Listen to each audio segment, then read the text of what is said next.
Hey everyone, this is Chris with Flat 6 Motorsports, and today we're going to be installing a set of H&R lowering springs on this 2017 Macan. We had some technical difficulties with our audio, so sit back, relax, and enjoy the video.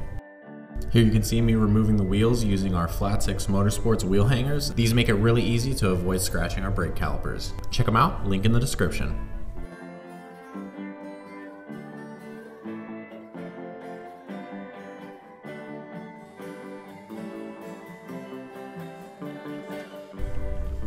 So here we are removing the front strut so that we can get the springs off. This is easier said than done, so I'd probably recommend you take this to your local shop to have it installed. But if you are willing to get your hands dirty and rent a spring compressor tool, then you might be able to do this at home.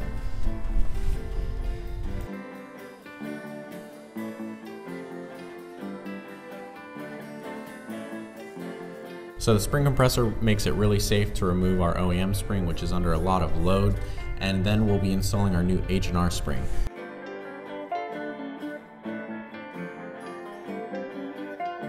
So here you can see that the H&R spring uses a progressive coil, and that means that the spring rate is non-linear. So it'll ride really soft and comfy in regular driving, but when the car goes through a corner and the suspension has to compress, you'll have the benefit of a more aggressive spring rate. For the rear axle, it's going to be a little different since these use a separate shock and spring assembly, so you'll have to remove the shock off of the axle and then release some of the preload on the tension struts, and that will give you enough slack in the suspension that you can pull the spring out and insert your new one. Once you've got everything torqued back to spec and your wheels installed, you can go ahead and go for a ride.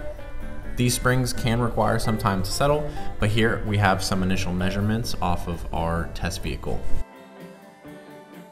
We hope you enjoyed today's video. If you have any questions, feel free to comment down below or contact us directly at flat6motorsports.com. Thanks for watching.